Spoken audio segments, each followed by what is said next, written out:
Welcome to Chatter with Statter here, making the switch to Twitch, our very first episode on the Twitch channel in regards to our Chatter with Statter daytime show. Chatter with Statter every Thursday and Sunday at 4:30 p.m. West Coast time, 1:30 p.m. Hawaiian time, and 7:30 p.m. East Coast time. We've got folks from all over the world gathering, so let me just add that is about midnight 30 for the UK types, and we welcome everyone here. Today on Chatter with Statter, I'm planning on perhaps breaking some rules, but we will get into that later. I'd like to thank everyone who's been hanging out with the Statterbox crew on Twitch lately. That would be our Statterbox at the cinema on Saturday nights, 6 p.m. West Coast time, 3 p.m. on the Hawaiian time, and 9 p.m. starting on the East Coast. That is all right. I'm not sure if people are remembering that we have got a Twitch switch this Thursday. I'm waiting for folks to show up in that chat room. Speaking of all sorts of switches happening this week, most folks, I believe Arizona and Hawaii excluded, are going to need to put their clock back an hour this Saturday evening / Sunday morning. So don't forget to do that. Looks like Michael Anthony Smith is the first Statterbox crew to hit the Chatterbox on Twitch today. Hey, Michael Anthony Smith, how's it? Good to see you here. Glad to know you're able to make it today. I know that you've got some serious new work situation going down, and so anytime you can squeeze the Statterbox into your schedule, I am very happy to see you. All right, well, I am going to play the wonderful Black Kitty intro, and I'll be back in just a second.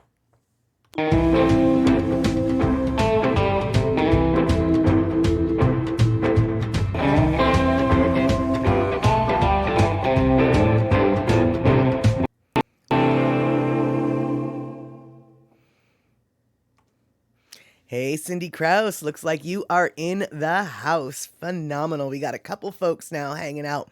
Michael Anthony Smith, you just ate enchiladas. I'm a little bit jealous, I have to say, I have tried to make enchiladas. I can't even tell you how many times I've tried to make enchiladas, and I think every single way there is to make them wrong, I have managed to make them wrong. Hey, Terry in Scotland, good to see you here. The Chatterbox time. Yep, it is Chatter with Statter. It looks like Broken Soul is coming in. Yes, all right. Twitch notifications have gone out, and we've got some folks who remembered that we are not on YouTube today. We are making that full switch to Twitch. So in case you didn't know, Thursdays, Sundays, we're doing it. 4:30 p.m. West Coast time, 1:30 Hawaii time, 7:30 p.m. East Coast time, at midnight 30 for those UK types like Terry in Scotland. And then again on Saturday, we're going to do Statterbox at the cinema. And always, it is on Twitch, has always been on Twitch, most likely will always be on Twitch. So that's how that goes. That, however, is 6 p.m. on the West Coast time, Saturdays, only on Saturdays. So, Michael Anthony Smith, I warmed them up. Yeah, that's the only way I can make enchiladas as well, is to get the pre-made ones. When I make them at home, first off, I used to think that it was a tomato-based sauce, and I didn't realize it was a pepper-based sauce, so always my sauce was just messed up. But then when I cook them at home, like, the sauce gets absorbed into the tortilla, and then there's no sauce left, whereas, like, the stuff that I get at restaurants, there's plenty sauce still left. I just can't even... I make a lot of good food, but enchiladas is not my thing. Don't get me wrong. Enchiladas is my thing. I want to put the enchiladas in my mouth. I want to put the enchiladas in my belly, but I can't make the enchilada that's worth anyone putting it in their mouth, let alone their belly. Yeah. All right. So Kenny from Cove, the time has come, the Statter said, to talk of many things, of shoes and ships and sealing wax, of cabbages and kings, to speak of tales of forest trails and the mystery of things. What discourse this enticing stream with scattered chatting brings. You know, Kenny, I have that poem, and I was considering whipping it out today, but I wasn't quite sure if it was appropriate because I do have a little bit of an idea of something that I want to talk about. Um, but it is, first off, it's breaking one of my main rules. Second off, it's a little bit macabre, but on the other hand, it's something that quite literally we're all going to have to do at some point. Or if not have to do it, we're going to cause somebody else to have to do it because it just is a fact of life. But before we talk about what I was going to talk about, let's talk more about Mexican food because that's really yummy. Yeah, if you go to a real Mexican restaurant, it is worth it. Oh, Michael Anthony Smith, no, it doesn't even have to be a real Mexican restaurant. Pretty much anybody can make the enchiladas better than I can. I mean, I'm not saying that like the Swanson's Hungry Man Dinners has a better, I don't even know if they have an enchilada, but like seriously, the Amy's frozen cheese enchiladas, that sauce is so flippin' delicious. And I'm quite happy with the frozen enchilada reheated. So, um, I'm hardly an enchilada snob. I just know that the enchiladas I make, even as a not enchilada snob, oh, they are not up to snuff. Oh no. Oh no. No, no, no, no, no. Okay, you guys. So, like I said, going to, oh, you just had Amy's. Yeah, that's the, I think it's Amy's. Did I say Annie's? I think it's Amy's that I like. Yeah, Amy's, the cheese ones, I think they've got some bean ones too, and I don't really like beans, so I've never had them. I'm sure they're good. But no, the cheese ones are delicious, and the sauce that Amy's uses, if she could just bottle that, I could probably live on that sauce. That sauce is so flippin' delicious. Yeah, and here we are talking about food. Big shock there. Hey, C Honda, good to see you. Yes, that is right. Twitch all the time. Chatter with Statter here. I'm so glad that people are starting to trickle in and remembering. I did put a reminder up on one of my social medias, but I wasn't quite sure if I put it up in time because, yeah, it was like 10 minutes ago that I did that.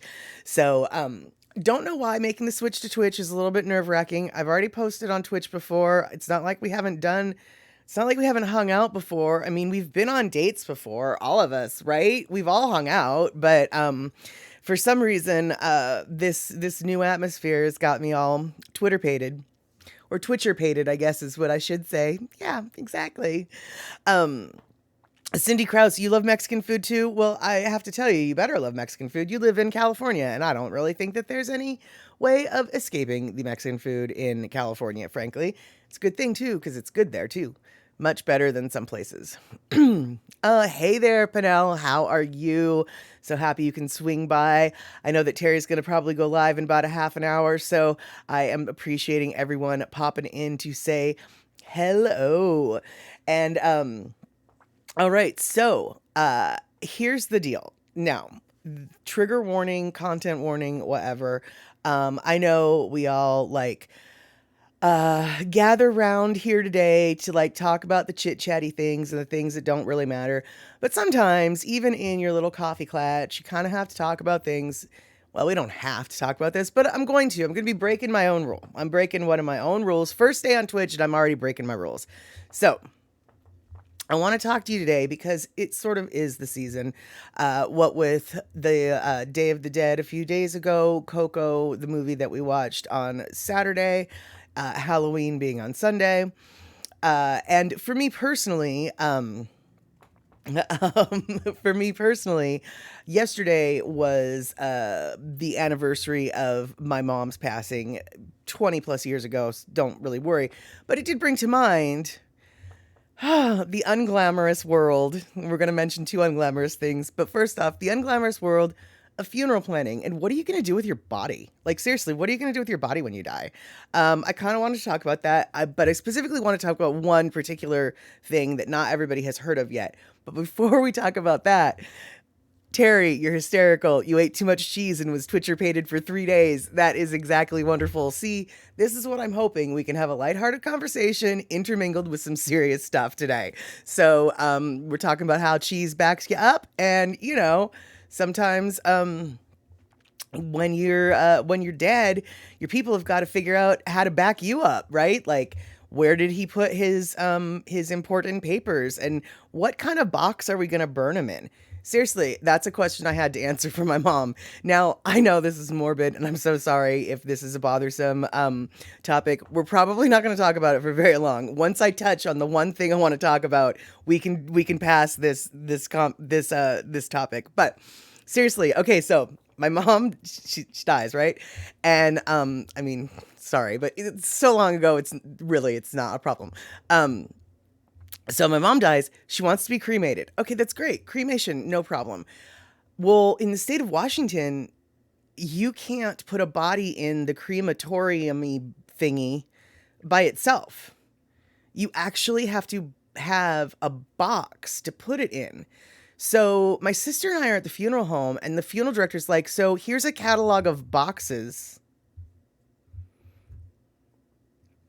Here's a catalog of boxes that you can choose from. Now, the cheapest box was $200 flippin' dollars, and it was a brown cardboard box. The next cheapest box was $400, and it was blue cardboard. Now, remember, we're just burning this box, like literally burning. So my sister and I are just like, you have got to be kidding me. We have to make this decision. This is the dumbest. Are you kidding me? So we chose the blue box because blue was mom's favorite color, and we figured she'd be offended if we'd got the cheapest one. Now, our aunt was just like, you better have bought the cheapest one. And it was like, oh, shoot, we didn't. But seriously, dude, that's the kind of thing that like your people are going to have to think of after you pass away. And it borders on the flippin' ridiculous. It does. It really does border on the flippin' ridiculous. So I just thought I'd share that ridiculous story about regular cremation. All right, so putting this story on hold, and I'm going to go back. I know, like, why are we talking about this, guys? Well, 'tis the season. That's why we're talking about it. I'm going to go back and say hello to Rick. Good to see you. Nope, don't have any margaritas yet. But once Andy comes on, I might stir myself up some. Good to see you, Darlene. Yes, you're finally able to come in. Daughter called again just as show is starting. Of course. We'll take the calls when they come in, especially if it's your kin. All right, Kulika, good to see you. I'm so glad you guys are coming in. I know, so strange to be coming in on such a morbid topic. Like, why are we talking about dead bodies? There's a reason, there's a method to my madness. And it's still kind of morbid, but still, there's a method. I'm spreading some information about new technology. And Kenny from the Cove, $200. Wow, cremation so doesn't work that way in Texas. Yeah, it's a Washington state thing, although I'm sure there are other states that have that issue as well. And so, okay, so Cindy, all right, cool. We've got some conversation here going. Good. You guys, I'm glad that you're getting involved in this because seriously, this is a conversation that honestly everybody has to have at some point in their life. And if they don't have the conversation, somebody's going to have it about them. So it just is what it is. Oh, Rick, I'm so sorry that the broadcast is only at 1080p. Yeah, I don't know how to get Twitch to be more flexible with its broadcasting. So yeah, I hope that you're able to hang out. So yeah, Cindy Krause. All right. In the funeral home, the lady asked me if I wanted her cremated with or without clothes. Like, what?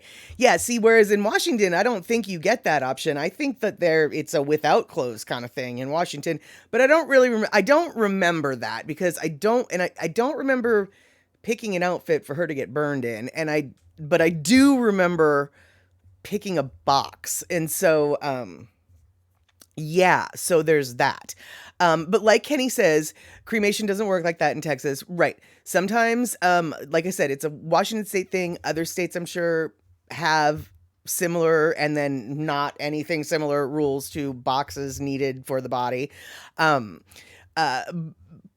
these are the kind of things that you need to be prepared for. For instance, one of my friends was talking about how she wanted to be composted, which is legal now in Washington. And I was just like, good luck with that, because I know that she's on a very limited income, right?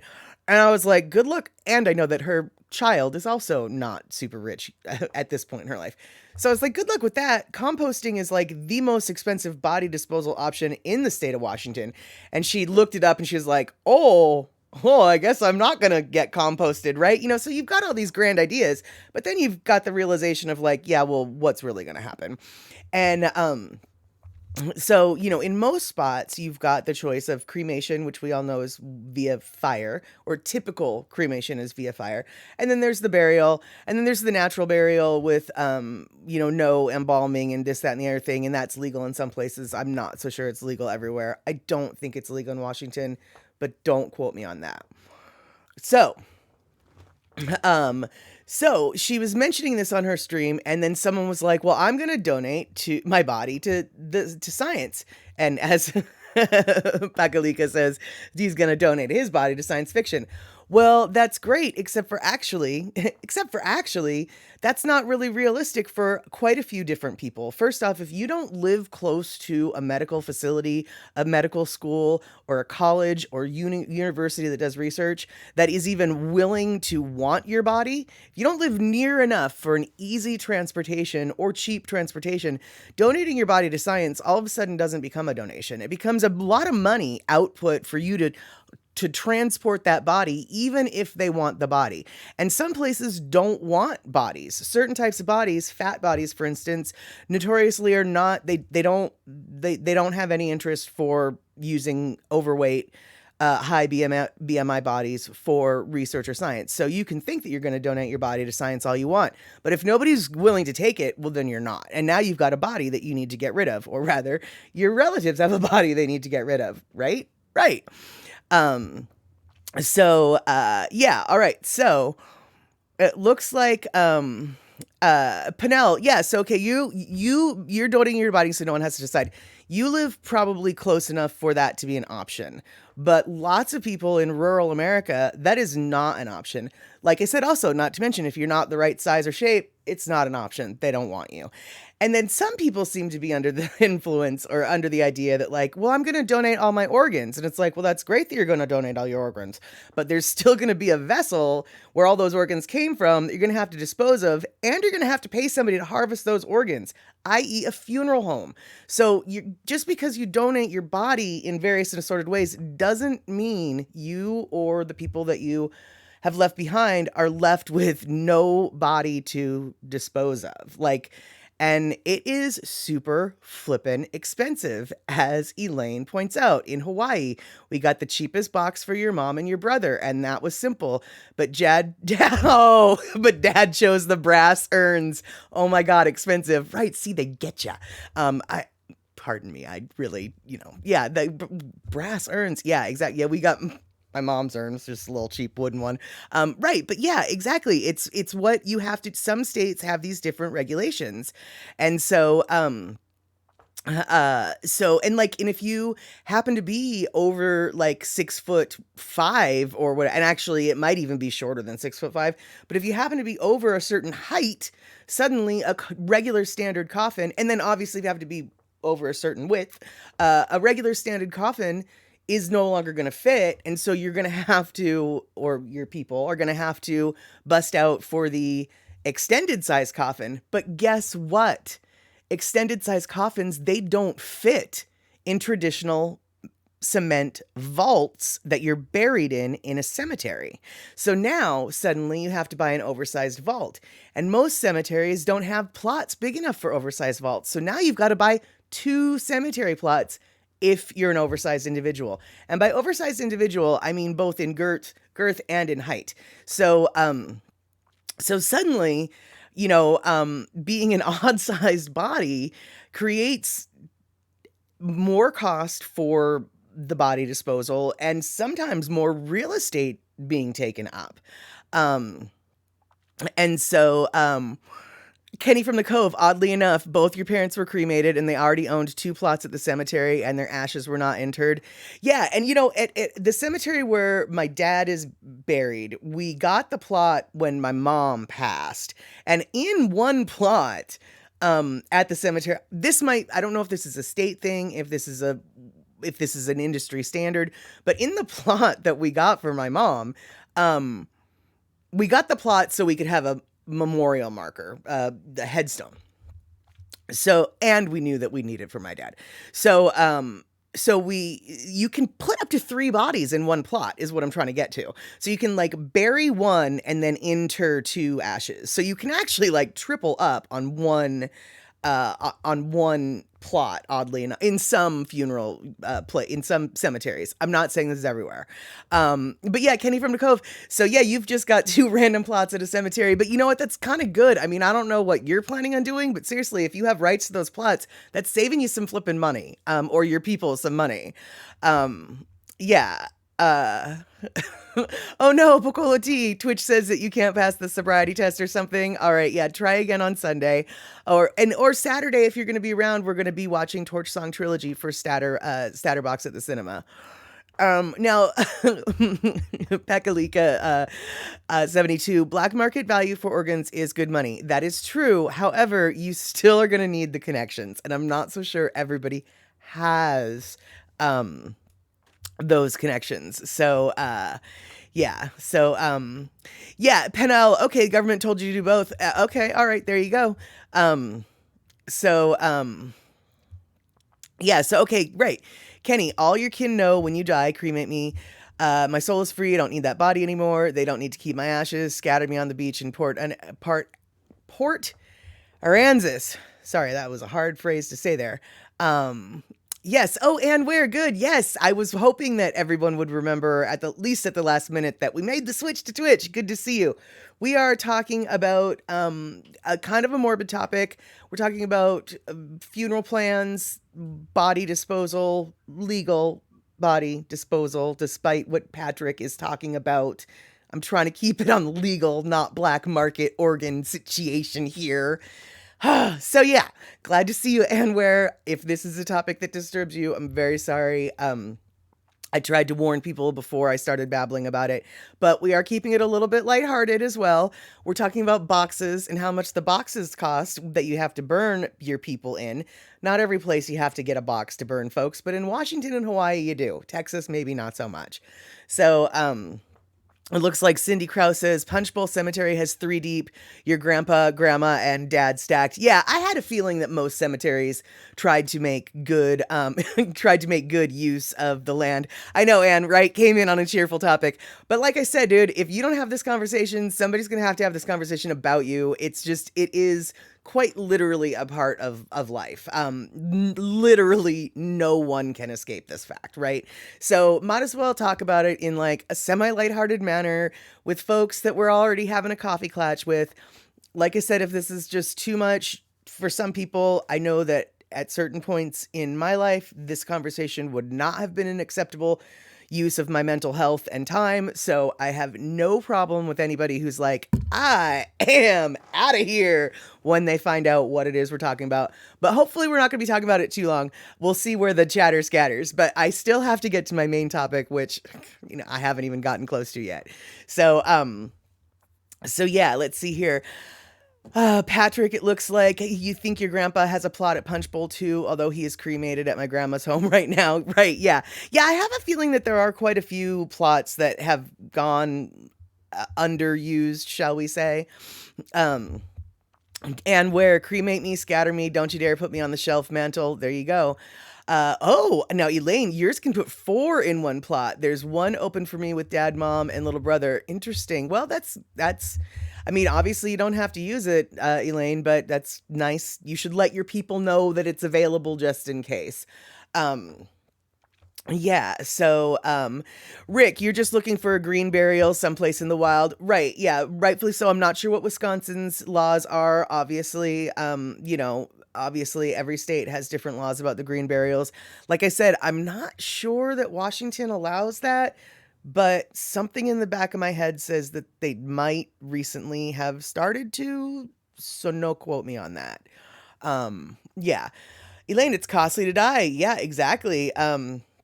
Your folks bought one of those plans and plots to cover being done out. Right, exactly. That's it. Really is helpful to have your affairs in order.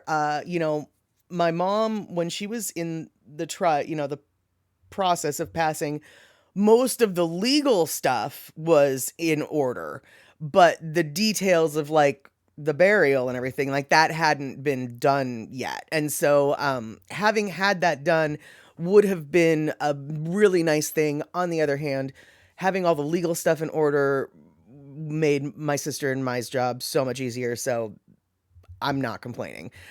My parents did a pretty good job planning considering the era that they passed in. Um, so let's see here. And when I went to theological grad school, you dropped out. Let's see here. I did full course in grief, death, and dying during my time there. Extensive knowledge about it, at least in Colorado and Minnesota. Right. Excellent. Excellent. Well then, Anne, you might be interested in what I'm trying to get here too. But I keep reading the comments. So Kenny from Nacobe. From the obituary in the paper to the memorial service, my mom's passing was insanely expensive. Dying is serious money drain in this country. Yeah, yeah. And then let's see here.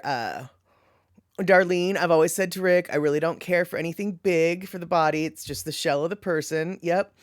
And Ware, see, here we go, throwing down some good statistics as of 2002. And 2002, by the way, is like 20 years ago. So these are old numbers. 2002, the average cost of dying was $3,000 just for the basics. Now, I'm going to go out on a limb here and say that the basics are the embalming, the burial, the casket, and the handling and the transportation. Maybe that 3,000 includes a minor, tiny memorial service. But once you start with the funeral and the memorial service and this and the body on display for X number of hours, the costs go through the flippin' roof. So Cindy says, my friend did an open casket with her mom. My mother went right into the office after funeral and got what she wanted. She said, no way anyone was going to moon over her dead body. Yeah, well, Cindy, it's kind of a wake up call when you see something like that, right? It's just like, oh no, this is not how, like, clearly poor decisions were made, and I don't want my family to be making those same poor decisions about me. Yep, exactly. So Rick, I'm not going to worry about permissions, but I picture a nighttime service. Rick, you know what? I gotta love you. I gotta love you. I'm not so sure that's going to be as easy as you think, but I like the way you think. Yeah, there you go. So yeah, Patrick, 2002 was not quite 20 years ago, but, close enough for government work, my friend. Close enough for government work. Oh yeah. So let's see here. Pinnell, $7,000 for your friend just 7 years ago. Exactly. Well, funeral services are for the living to a degree, but here's the deal, man. You still have this vessel of flesh you gotta do something with. Right? I mean, you gotta do so. You can't just... There's no wagon roaming the streets. Bring out your dead. Bring out your dead, like in Monty Python, right? I mean, you gotta... You can't just dig a hole in the backyard to dump grandma in, because eventually when somebody asks, where's grandma? You're going to need paperwork to prove what you did with grandma, right? It's just how it is. So funeral, memorial services and the like, yeah, those are for the living. But like, what do you do with the body? Well, that's for everybody. I mean, the living, the hygiene, the dead, the everyone, you got to do something with it, right? So Darlene says, Rick's folks and mine are all in an above ground crypt. Those are hugely expensive too. Why? Cremation is the way to go. No display, no big, huge party of celebration, as they say. Yeah. So Anne, bringing in some more modern knowledge, average cost now is between 12 and 19,000 to go through that. Hawaii is the most expensive state. Speaking of Hawaii being the most expensive state, so my grandpa died in Hawaii on vacation. He was from Canada. Well, he was from Scotland, but he lived in Canada. He's buried in Canada. I can't even imagine. I was only 3 at the time when this happened, so I have literally no idea. And no one to ask at this point. But the logistics of what they had to do to like get my grandpa's body from Hawaii through customs, I mean, right? Crossing a border up to Canada, and how expensive that must have been. Oh, good Lord. Yeah. Yeah. Anyway. So, Elaine says, one note, most states on mainland require funeral and burial within 3 to 5 days. Not in Hawaii. Many instances, the funerals are 3 to 5 months after death, sometimes to give family time to schedule or get money to get back home. Now it's even more prolonged due to restrictions. Well, actually, that kind of makes sense, although I don't really understand why. Well, okay, so to me it's like, why would that you need 3 to 5, why does it have to happen within 3 to 5 days? Because if the body is properly embalmed and you've got fridge space for said stuff, like, why does it matter how long they're on storage? I mean, I get it if it's not in a fridge space, but like, that seems a little arbitrary to require that. I'm not sure what the regulations are in Washington in regards to that. um so, Michael Anthony Smith, you don't think anyone will even know you're gone? Well, that does happen to people. And one way that you can make sure that that doesn't happen to you is get some bills that are not on auto pay. Like, don't pay your landlord via auto pay. Make sure that landlord has to collect your check every month, because if he doesn't get your rent check, trust me, he's going to come knocking on your door. Yeah. So, let's see here. You sincerely hope that when everything is over, your surviving friends and family will have a huge, raucous, alcohol-soaked party in memoriam of me. Yeah, well, why? Yeah, I mean, why not? It could be a fun thing. Um, yeah, well, okay, and Anne, I think you weren't here when I was mentioning this. So Anne says, some folks donate their body to forensic study, body farm, or to medical schools. My doc friends all had great thank you services for the family and folks who gave their remains to medical schools. Right. Excellent option for those who have that as an option. Couple problems with that option. First off, not everybody has access to a medical school that is close enough to be willing or able to come get your body, which then leaves you with the bill of getting that body to the science, to the study university, etc. And that's whether or not they even want the body at all, because fat bodies are actually notoriously rejected for scientific study. They don't want them. So suddenly you've got huge portions of people, no pun intended, huge, see, get it, fat person there making that joke, huge portion of people in huge swaths of land, i.e. rural America, and overweight people. That covers a lot of Americans, just those two things right there. And so donating your body to science is actually not that feasible for a significant portion of folks. And so Cindy Krause, we kind of have tradition to get ashes in a new Tupperware, then sneak down the pier at night with the full moon and toss into the sea. All right, there you go. There you go. And where, right, no idea for the cost of transport. There are very specific laws. Yeah, from state to state. I wouldn't expect you to be able to pull out those numbers off the top of your head. And you are correct. Some religions absolutely require internment within a certain number of days. I don't have a problem with that. It just, to me, seems sort of weird that a state would require it. It's like, well, if the body's like, I mean, if we can pickle it and just keep it in the fridge, it'll be good for a couple months. We have the technology. Like, what's the problem here? Yeah. So,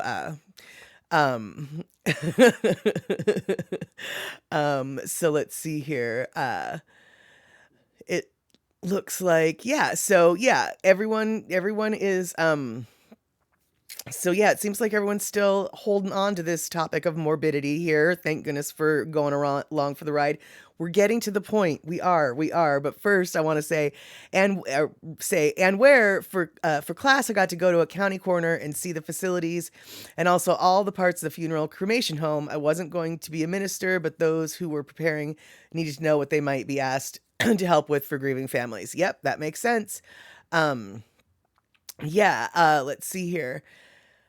And where, depending on the coroner's office, sometimes storage space can be at a premium. Right. Now, I understand the whole storage space not being available, but like, if you've got the space, why does the body have to be buried in 5 days? What's the point in that? That seems silly.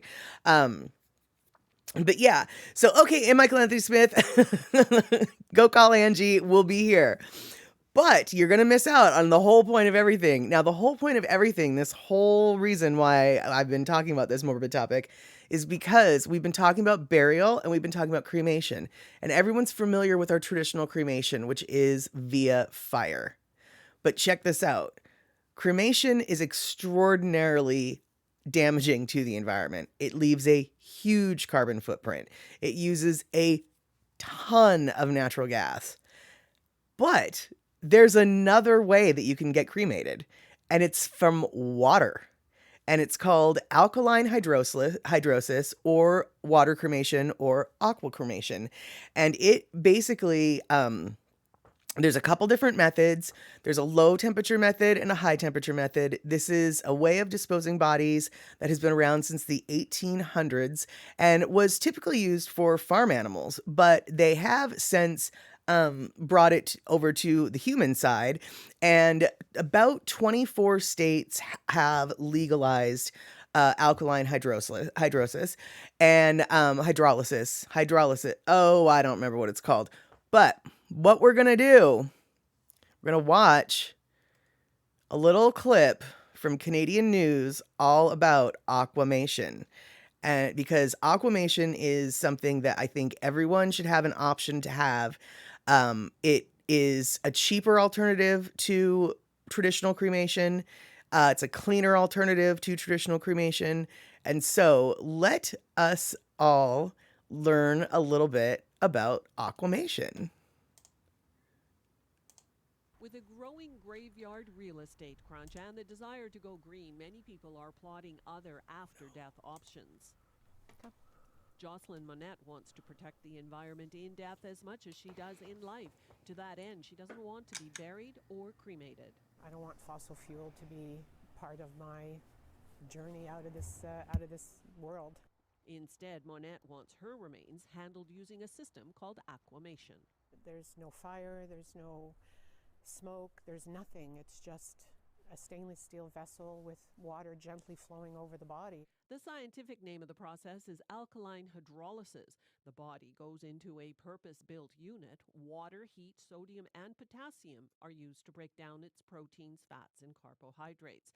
The leftover bones can be fragmented and put into an urn. The effluent put down the drain. Aquamation simply dissolves the body. The alkaline water solution and heat actually replicates what's happening in the grave, except it's doing it in about 2 hours as opposed to years. So this is the preparation area. Chris Benesh wants Aquamation approved in BC and has an online campaign to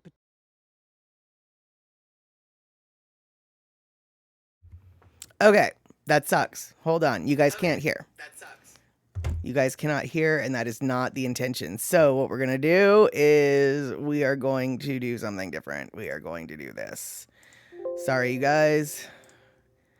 We're going to do it this way. Uh-oh. Hold on. Hold on.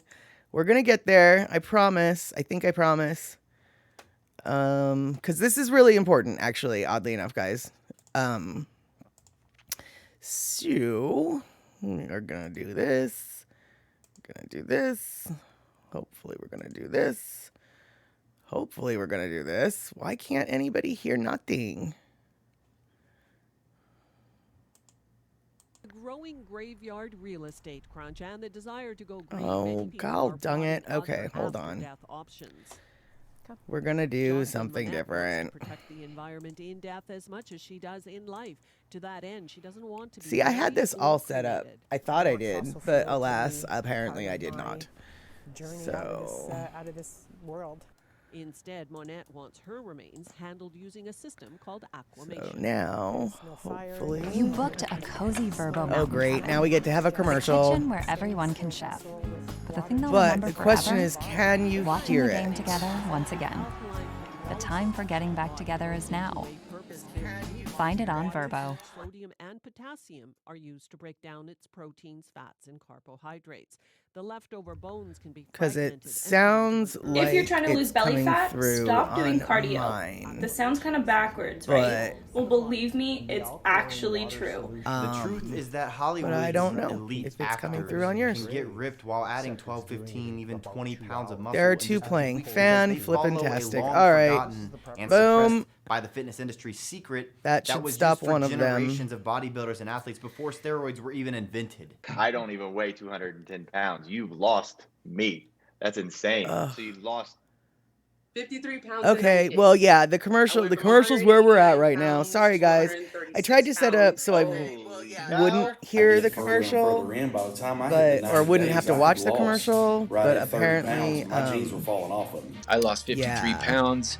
I would say that it far exceeded my expectations. You want to know why running on the treadmill 7 days a week doesn't work? and now it's really annoying because it's not. Because it never has. And I know that's hard to believe, but it's true. Cardio actually burns calories. I usually in can't the form of skip the carbs in ad. bloodstream It's that are then replaced with the very the next meal that way you eat it and stored as is. more I fat. This can't is why skip when the you ad. even eat low calorie So food there or we run go. for an hour a day, it seems like you get softer, but you don't actually. All right, we're muting the ad. Thank you, Anne. The Patrick, the way I've got the stupid thing set up, it's not. I can't skip the ad basically because once I do browser source, it just automatically starts itself and it won't it won't do anything. But why is this not? Oh, this is just pissing me off is what this is doing. I had this all set up. I had it all set up. I did. And now we're stuck with this probably 30-minute commercial, which is just dumb. Oh, geez. It's a 5-minute flipping commercial. No, no, no.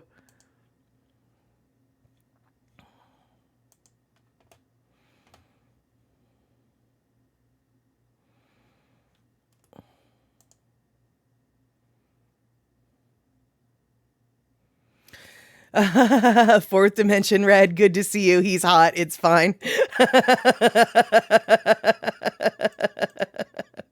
Love it. Love it. I'm so happy that you are very patient with that. So yeah, we're gonna, I guess, wait for 3 stupid minutes or something while he's done talking about his stupidness and ooky things.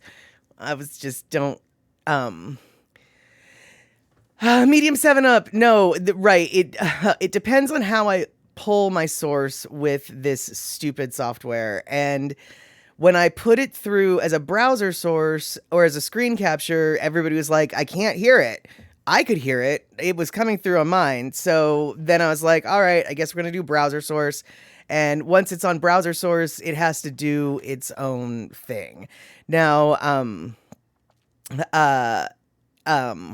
no, I can't. There's no clicking on skip. It's just the way it goes. And this is really annoying. So, I'm thinking I'm going to try something different instead.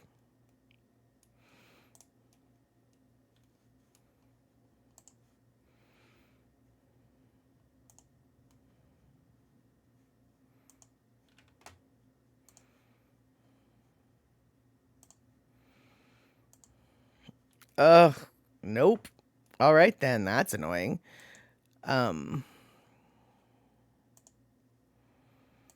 Nice. I'm so glad that we're doing this. Yeah, I'm so glad. Yes, Rick, YouTube is on my switch to Twitch. I'm bi-platformial, as it were, today. So the name basically, well, it's it's on YouTube, and it is CBC Radio Canada. Bodies dissolve in water in this cremation alternative wanted in BC is the is the title of the stupidness. And So basically, I am going to try one more thing.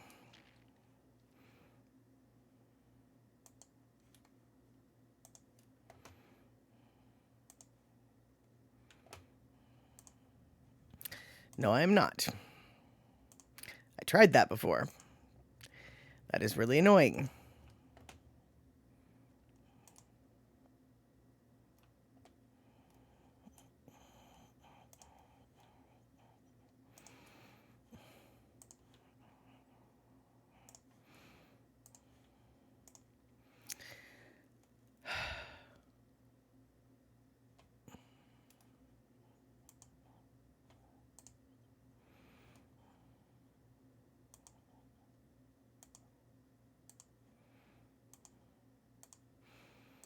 All right, we're starting fresh.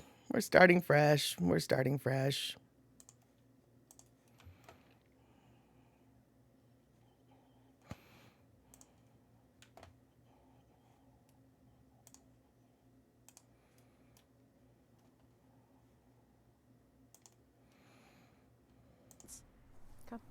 Jocelyn Monette wants to protect the environment in death as much as she does in life. To that end, she doesn't want to be buried or cremated. I don't want fossil fuel to be part of my journey out of this world. Instead, Monette wants her remains handled using a system called Aquamation. There's no fire, there's no smoke. Okay, there's nothing. so It's the just question a is, stainless steel can vessel you with water hear, gently flowing over the body? The scientific name of the process other than is me talking alkaline over you, her, hydrolysis. can you hear this the body now? goes into a purpose-built unit. Okay, cool. Everybody Water, can hear it. heat, Excellent. Sodium and potassium are used to break down its proteins, fats, and carbohydrates. The leftover bones can be fragmented and put into an urn. The effluent put down the drain. Aquamation simply dissolves the body. The alkaline water solution and heat actually replicates what's happening in the grave, except it's doing it in about 2 hours, as opposed to years. So this is the preparation area. Chris Banesh wants Aquamation approved in BC and has an online campaign to petition the government. According to BC Vital Statistics, 38,333 people died in the province last year. 80% of them were cremated. We're looking at just a little over 10 million kilograms of carbon pollution going into the atmosphere every year. The carbon footprint of Aquamation is reportedly 7 times less than cremation. There are 2 types of Aquamation, high temperature and low temperature. The high temperature alkaline hydrolysis has been reviewed by organizations like WHO, and the opinion that they have is that this is a method that may be used that does not endanger public health. As for low temperature, experts want more research to determine if it can safely disinfect human remains, destroy proteins that can transmit illnesses like mad cow disease. Ontario allows only high temperature aquamation. BC offers only cremation and burials. Alkaline hydrolysis is gaining popularity, but it's not new. It's an idea that was patented in the United States in the 1880s as a way to dispose of dead farm animals. In more recent times, it's been used to process dead pets, medical waste, and human bodies donated to science. As an alternative to flame cremation, it's legal in Quebec, Ontario, Saskatchewan, and up to 24 American states. Bringing it to BC, though, isn't a priority. Government has reviewed Aquamation, but has no plans to approve it. So we're not asking you to eliminate fire, we're asking you to add water and let us make the decision. That's all. Belle Puri, CBC News, Victoria.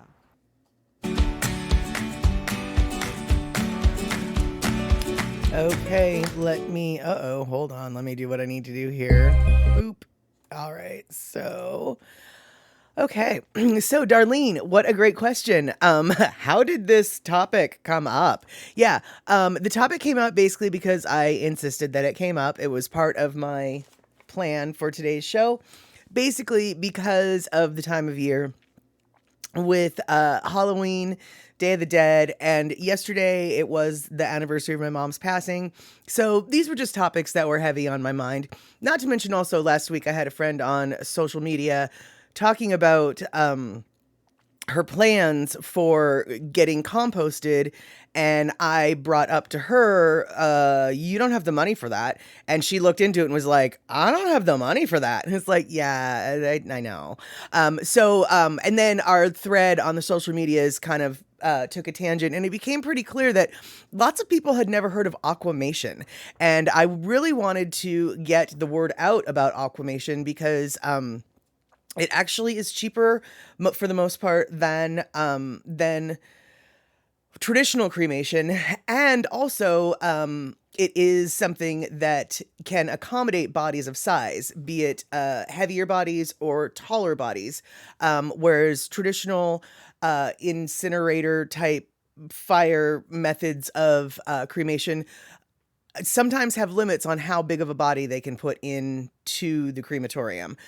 Some of the crematoriums have no problem with taking care of bodies of larger size, but there are older ones that are unable to because, the entrance to the oven is only, 33 inches wide and someone's 52 inches wide. It ain't gonna work. So how did we get on this horrible, strange, breaking Mad Statter's own rules about not talking about things that really matter? I did it. I broke the rule. I broke the rule. I brought it up, and so this is all on me. And so that's how that works it. So okay, so Elaine, is it used now, or are they trying to get it in the works? It is used in. Let me tell you. So Washington State definitely has it legal. In fact, there is a pet funeral home down the street from where I work. Yes, you heard me right. There is a pet funeral home down the street from where I work, and called Resting Waters. And they actually were the spearhead campaign for the state of Washington to get Aquamation legalized in the state, both for animals and human beings. But it looks like the states where it is legal currently: California, Colorado, Florida, Georgia, Idaho, Illinois, Kansas, Maine, Maryland, Michigan, Minnesota, Missouri, North Carolina, Nevada, Oregon, Vermont, Washington, and Wyoming.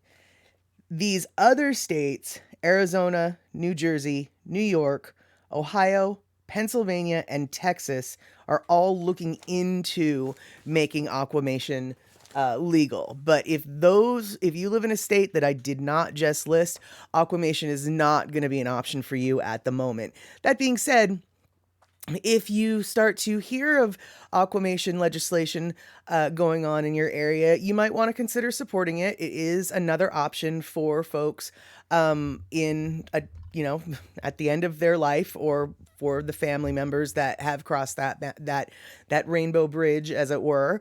And it is oddly enough, even though it's new technology to the industry, it's actually some of the cheaper technology. And so that's kind of nice. The brand new thing is the cheapest thing. How did that ever happen? And so as Anne, and you're probably right. Anne's like, I think the mob has been using this method for years. I totally agree. Yeah, I think that, I think you might be onto something. Let's see here. Darlene, what is the cost for this compared to other measures? Well, I can tell you that in the state of Washington, there is the funeral co-op that I looked into pricing for. I believe the Aquamation was about $1,200, whereas the cheapest they were offering, the flame cremation, was, I believe, $1,500 and $1,700. So it's on par with the traditional cremation, just slightly cheaper in the state of Washington. But as the news segment pointed out, it has a significantly smaller carbon footprint. It only takes 2 hours, and well, maybe a little bit longer, whatever. And the liquid is actually, safe to just put down the drain. So that's kind of nice. but as with any funeral service, costs vary from location to location. Point being, and oddly enough, the big cities, it's going to be a lot cheaper than the rural areas.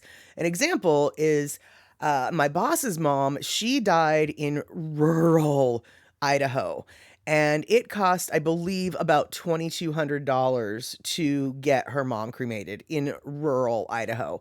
Her dad, on the other hand, he passed like a year later, so I mean, time frame's very similar, but he passed in San Diego, California. Now, you would think things are more expensive in San Diego, California. No, more people die in San Diego than in rural Idaho. So the cost of the gas and starting the ovens get to be divided up by way more bodies. And I think it only costs, like $1,200 to get him cremated down in California. So it was almost twice as much in rural Idaho as it was in San Diego. And my boss was like, "Why is that?" And all I could think of was, well, there's just less people. And anyway, so costs vary from location to location by a long shot. But in the Seattle area, the funeral co-op that I was looking at, it is about $300, $400 cheaper than traditional cremation. So, okay, Darlene excuse me, not Darlene. Michael Anthony Smith is back in the house saying hello to Darlene. That's why I just called him Darlene. Sorry about that. And Rick, a paper mill takes care of all the evidence. Well, there is something to be said for that. No wonder paper mills are so stinky, right? Yeah, Kenny from the Cove, Statter broke the rule. Am I going to get a prelling for that? Well, you know what, you guys? You have prel.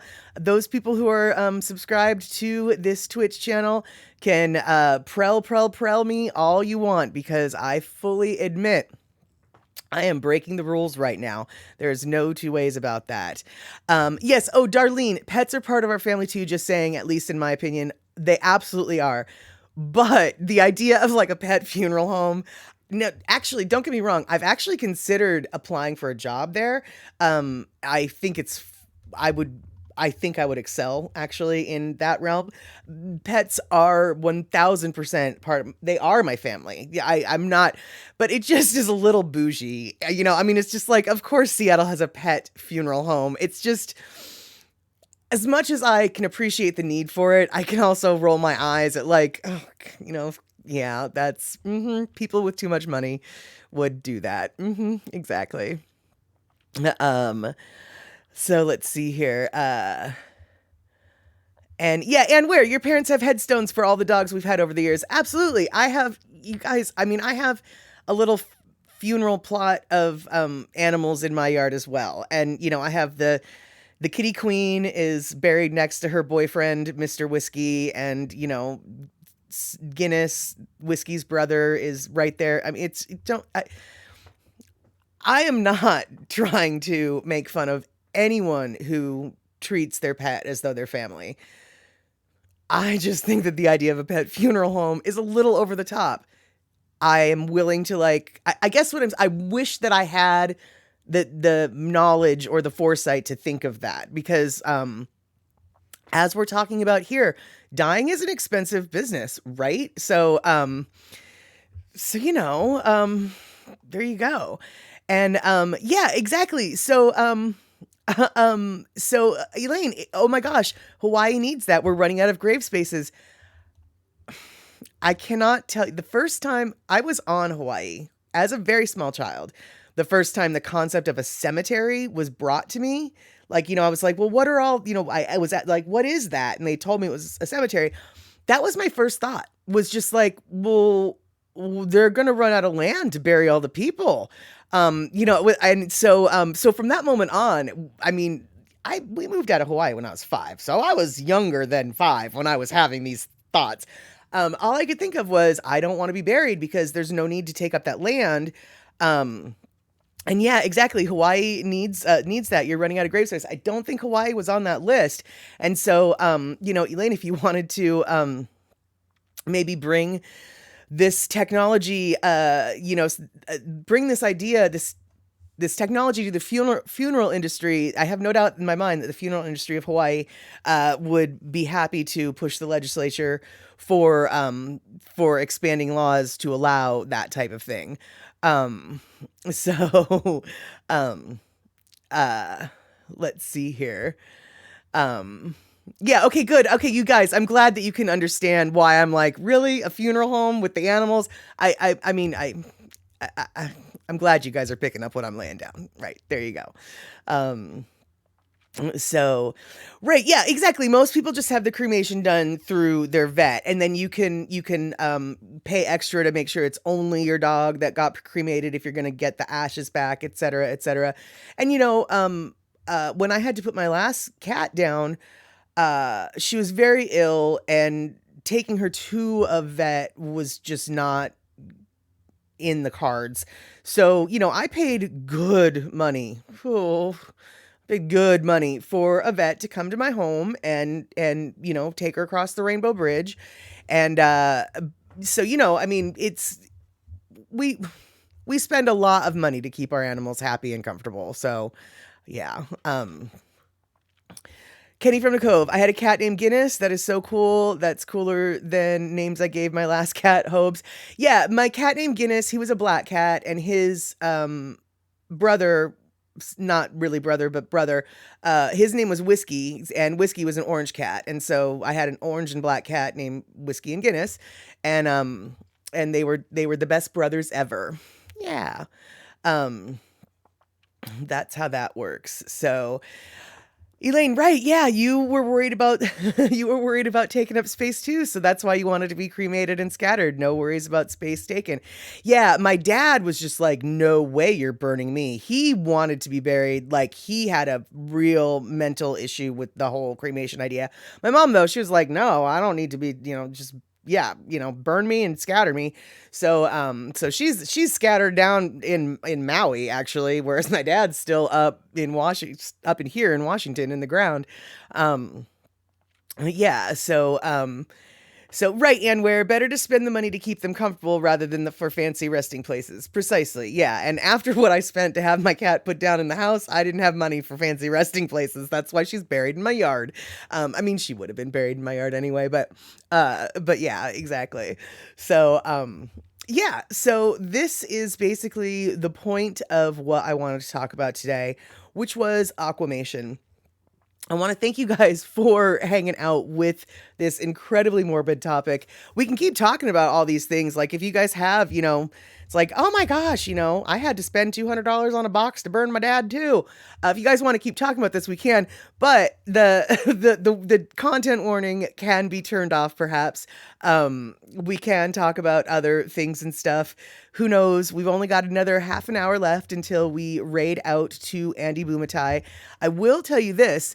I'm not sure I remember how to raid, and I know that I say this every time, but I'm gonna probably need your guys' help to remind me how to raid. Only this time, I will write it down, and hopefully, I feel like I wrote it down before, but I don't remember where I wrote it, so hopefully I'll remember where I wrote it this time.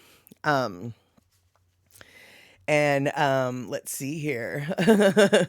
Patrick, it's better to burn out than fade away. Yes, I have heard that on numerous occasions. I would say some people have lived by those words, as it were. So, yeah, well, Kenny, that's what you want too, but you won't be there. So really they can do what they want. Well, to a degree, but here's the deal. You actually do have some say in, I mean, ultimately, what gets done with your body. You don't have that much control, but you do in a way, because plenty people have funeral plans. I mean, not as many as maybe should, but you have it within your capability at this moment to make a funeral plan. And if you go and, go to that funeral, or go to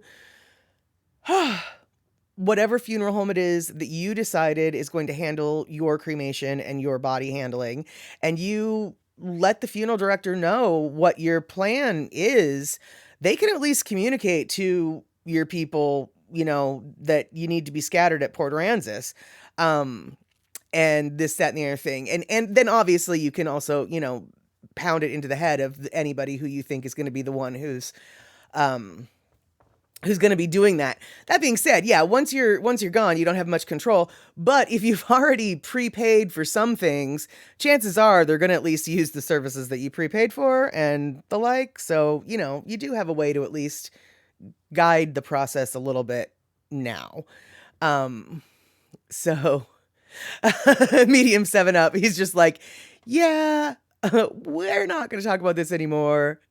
I've got some Trader Joe's pumpkin samosas in the oven, and I'll let you know how they are. Yeah, do that, actually, Medium 7 Up. I've seen those, and I've wondered if that pumpkin is sweet or savory. Because I think of samosas more as a savory thing than a sweet thing. But the pumpkin, I'm not really sure what direction they're going to take that in with the samosas. So we can't have a chatter with Statter not talking about food at some point. So come on, yeah, let us know how the samosas work. Patrick, yeah, just sticky notes everywhere. That's so funny. And you definitely have a plan for what music you want to subject your family and friends to whatever service they might do. Yeah, you know, I used to have a list of songs that I wanted at my memorial. As I've gotten older, I've realized I don't necessarily want some of those songs, but one or two of them, it's like, yeah, I think those are good. But I definitely, you might want to review the music occasionally, because I look back on it and was like, oh, I don't really know if that's one that I'm feeling anymore. So, yeah, and Anne, okay, so yeah, Anne is coming in with the support as someone who obviously knows funeral plans are very helpful to grieving family to just follow the plan, and when they're distraught and when decisions are the worst for them. Yes, absolutely. Seriously, even though my mom hadn't passed yet, but we knew she was going to within like less than a month. The idea having like most of the stuff had already been dealt with, but seriously, having to choose what box to burn her in was not only was it one of the most absurd things that we had to deal with, it was the most really inconsequential yet insurmountable. I mean, we really couldn't decide. Our brains were just not capable at that moment. We were dealing with other stuff, and it's like, and you want me to decide how much money to burn in the realm of a box. Like, it just, yeah. So having the plan, it's no decisions need to be made, like, because you already made those decisions with your plan. Yeah, and it really is very helpful to the family to just follow the plan. Yeah. So Elaine, oh gosh, Kenny, that's what my kids told me. You'll be dead, so we'll do what we think is best. I made my wishes known, so yes, I probably won't be able to argue. Yes, see, but that, no, Elaine, I really don't know if I agree with your kids. I mean, if you haven't left them with a plan or wishes, then yes, they get to do what they think is best. But, you know, and I suppose if you like randomly go and die in the middle of, you know, Hawaii when you live in Canada and they don't have the money to bring you back home, then maybe plans might change. But for the most part, I feel like if you've made your plans known, they better respect what your plans are. Because, I mean, do they really want to risk their mom coming back to haunt them because they didn't do what mom wanted when she was buried? I don't know. You might want to ask them that. Yes. So, right. And where? Your grandpa wanted the cheapest urn, so he picked it out. Afterwards, the funeral home told us that it was a child's small size and they needed to pick up and we needed to pick a large one. Everything else was planned. It made us laugh. He was very frugal and he was very tall. Okay. That's funny, and I'm so glad that you shared that story, because that's exactly the type of thing. That's exactly the type of thing. That's why I wanted to have this conversation, was because of the random, absurd things that you're having to deal with. And of course, the cheapest urn was a child's urn. Of course. Like, I guess my question though is like, why didn't the funeral home point that out to him when he picked it out to begin with? But of all the details that you have to deal with, picking out the urn isn't necessarily the worst, and I'm so glad you guys got a laugh out of it. But yeah, and actually, a very tall person might even not fit in a regular sized urn for random grown up people. So you might have needed to get 2 urns anyway.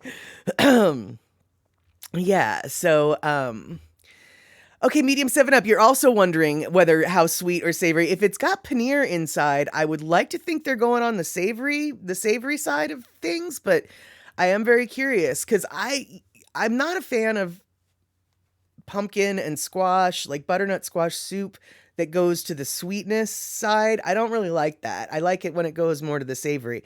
So your pumpkin samosas sound like they could be good, but they also sound like they could be awful. But the paneer gives me a lot of hope. So Cindy, you want your kids and grandkids to all go to Kaneohe Bay and spread your ashes? Well, hopefully they can, and you let them know that. Yeah, and yeah, yeah, spreading ashes, that's a whole other thing. If the wind isn't in your favor, it can be messy. We'll just leave it at that. So, Michael Anthony Smith, you have to go. You have to work on music. That is fantastic, my friend. I am glad to see you go. And I don't mean that in a mean way. I mean that in I'm so happy you get to go work on some music. So come back when you've got time. But until then, go be creative. Let's see here. Medium 7 Up. Somebody better make some arrangements in the musical way for me. I see what you did there. Yes, Miles, you want to be commemorated in song, it sounds like. Yes. Okay, Patrick, you're gonna go cook some Korean pork? All right then, ta-ta for now. I'll see you guys later, or see you later. Kenny from the Cove, the one song you definitely want played at my memorial is Going Out in Style by the Dropkick Murphys. Oh, fantastic. That's nice. And I'll bet you that's not a super common song that funeral homes get a request for. I know that, what is that?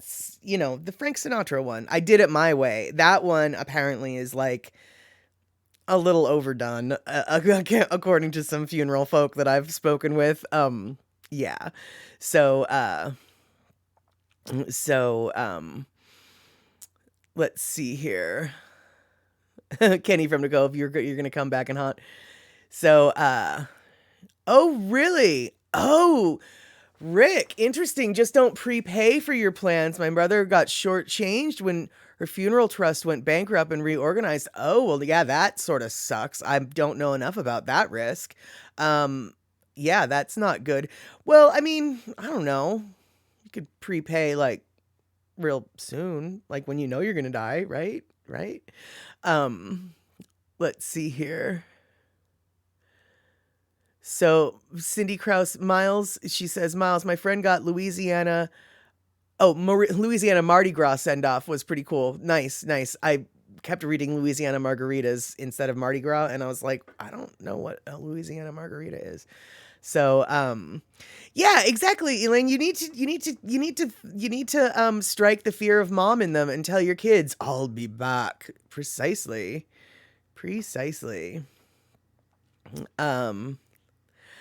Fourth Dimensional Red, you got to get ready to go out and party soon. It's a whole process where you got to prep your titties and everything. Push-up bras help a lot. Yeah, got to do that. Hope you're having fun tonight. You sound like you're going someplace that I would love to have fun at. So yeah, go get them, girl. There you have it. So let's see. Yeah. So we're still waiting on Miles with the whole pumpkins and whether or not the pumpkins are tasty or not. And let's see. Oh, wait, replying to Cindy Krause, you'd love that. Sad on the way there, but happy on the way back. Right. There you go. Yep. Oh, okay. And so back to your dad's faux pas. The funeral home apologized profusely for the mistake when he picked it out. Right. Yeah, I can. Okay, see, so, right. So I had reason to wonder, like, why didn't they mention to him that's not going to fit? That'll be good for, like, your knee down, Grandpa, you know?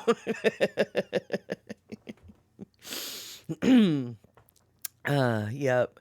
Okay, cool. Yeah, go check on him, Miles. I'm very curious. I'm a little bit hungry, which is probably why I'm very curious about the samosas. Speaking of samosas, now I must be the only person in the world who feels this way because this is really a popular samosa, but what is the deal with potato-filled samosas?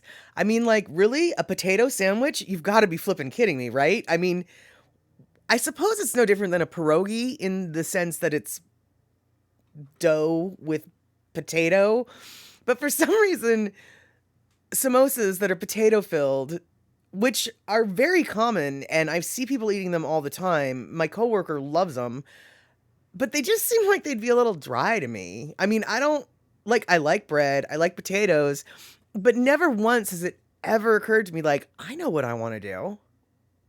I'm going to put some potatoes in the bread. No, I'm not talking about potato bread. I mean, like, a potato sandwich. I'm going to get 2 slices of bread and put potatoes in them. It never has occurred to me to do that. Not even with potato salad. And you can do a lot of things with salad because sometimes salad doesn't have salad in it. I mean, there's ham salad, there's bologna salad, there's chicken salad, there's tuna salad.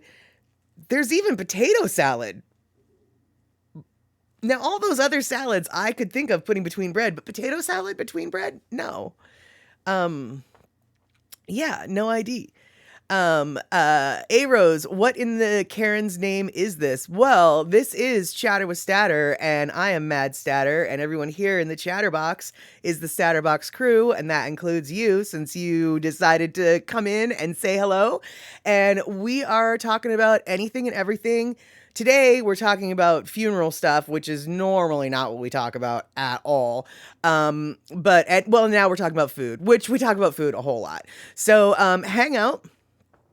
Come on in, join the chatter, and if you like what we're talking about and you have something to say, pop it on in that chat box because that's how the conversation keeps going on. And basically, this is just a little conversation show. So I'm glad to see you popping in, and I hope you hang out.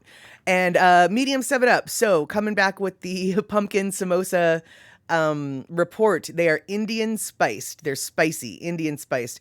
Okay, I expected them to be Indian spiced of some sort, but I was hoping they weren't going to be spicy because now I can't eat them because spicy doesn't work. But it sounds like they might be good for people who have a mouth that doesn't get hurt by hot spices. So do you like, is it good? Is it, does your mouth say yum, give me more? Or does your mouth say, oh, get it off my tongue? Because I've had some things that it's like, oh, get it off my tongue. Like this one time at Trader Joe's, I bought this thing that I thought was chicken marsala, the Italian dish. But it was actually chicken masala. And I wasn't even paying attention when I cooked it. I must have had a cold, didn't smell it. I don't really know. I don't know how I ate it still thinking it was marsala, and it was just like, oh no, get that off my tongue.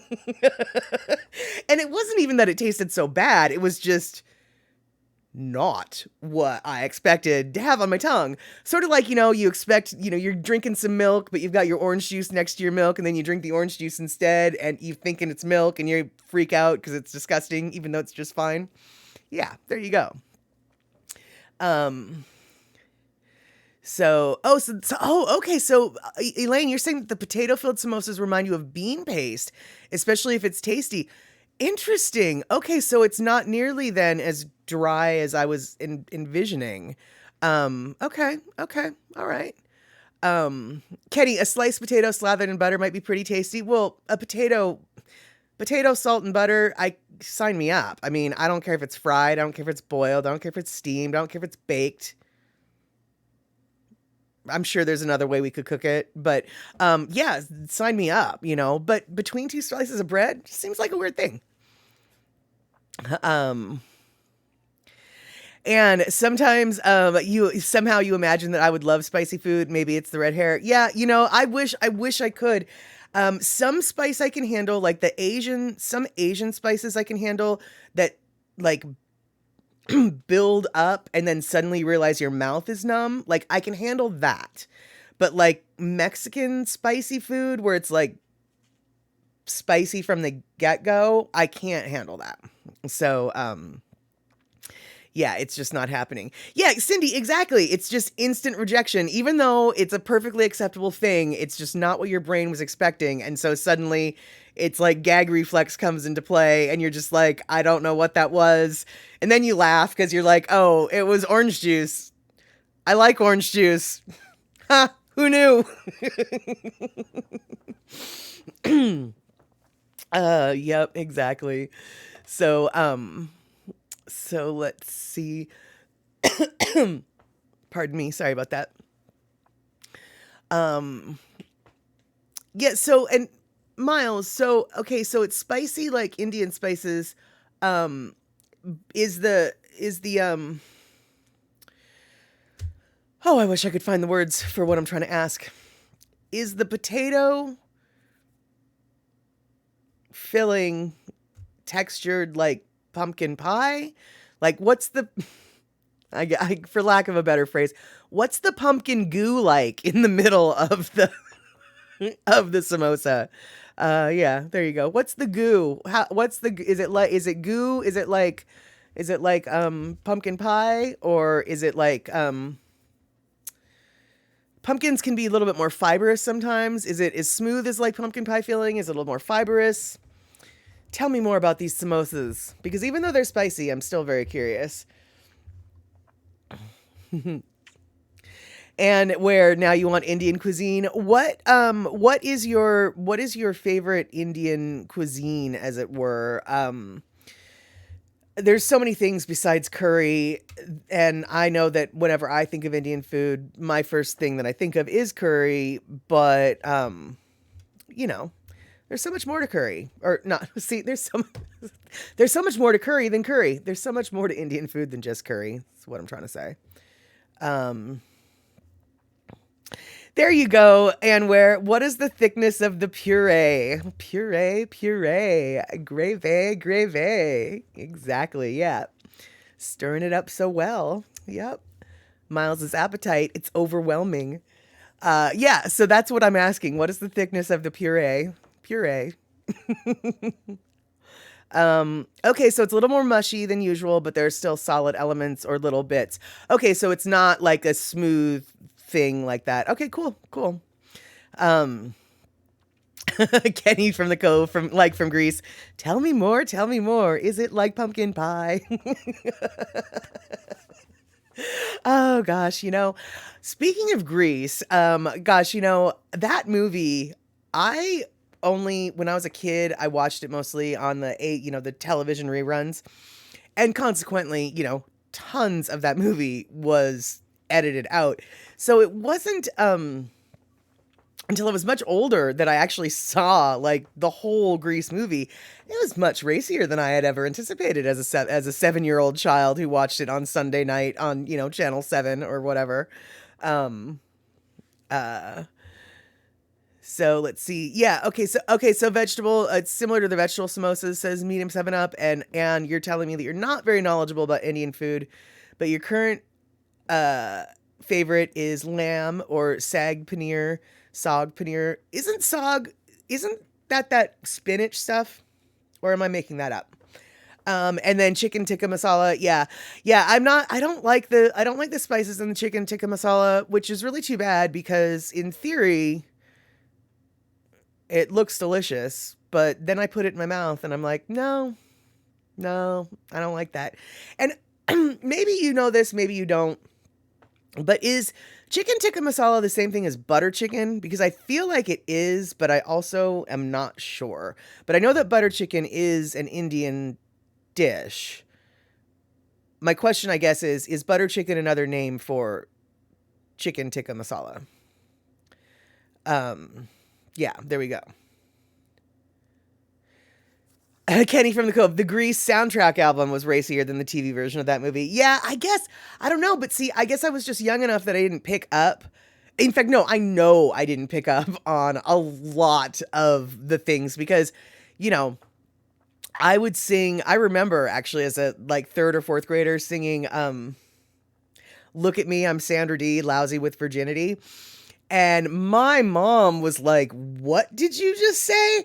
And I didn't understand what I was saying. And in fact, actually, it wasn't until I was really much older that I even understood what that lyric was about, because to me, it seemed like they were calling Sandra D a slut because she wasn't very good at being a virgin, lousy with virginity. But that's not at all what that line meant. What that line meant was she was like full of louse, like her virginity, she was infested with it. Is, as an adult, I realized that's what that line actually meant. So yeah.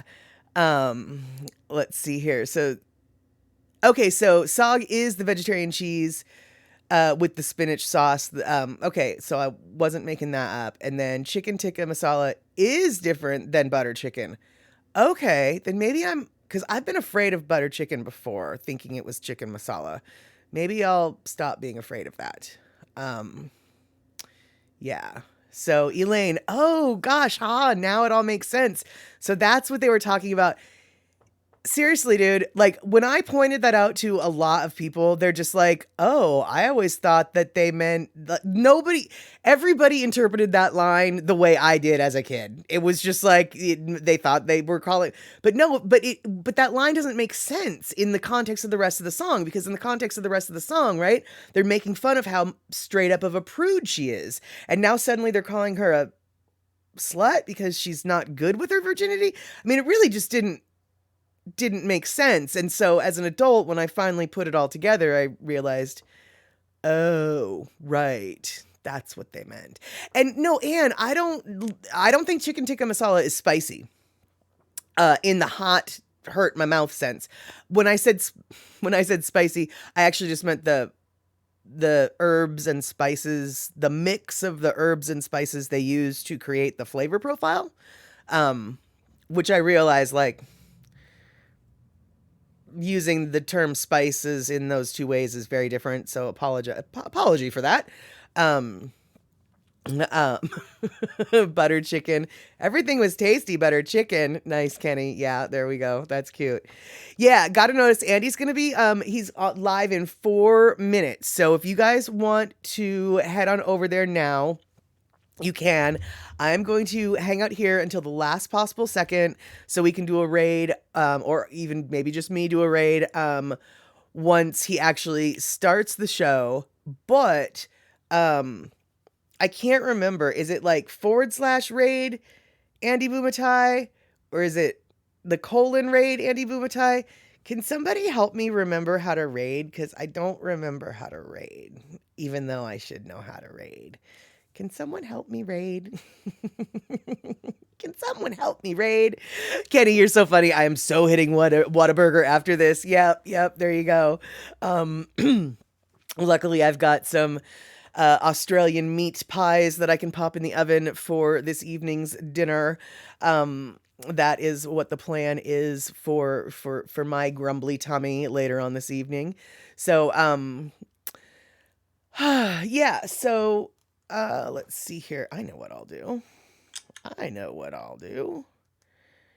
Because I'm useless and have no remembering. I have no way to remember. Oh, here we go. So, okay, cool. So it's the /raid Andy Bumatai. That's what we'll eventually be doing, right? Is that what Andy's username is? Is Andy Bumatai? You know, I thought I had all this organized, and here I am. Yes, it is Andy Bumatai. So, all right. So, Elaine, you're just going to nibble on an energy bar for now. Well, yeah, it's not quite din time over in your neck of the woods. So, yeah, you gotta curb the appetite some way. Let's see. Kenny from Cove, wish I could help you with rating Saturn, but I'm as tech savvy as a number 2 pencil. That's okay, because I Googled it. So that's what I just did. And Anne, I wonder if DoorDash will come this far out with some lamb sog.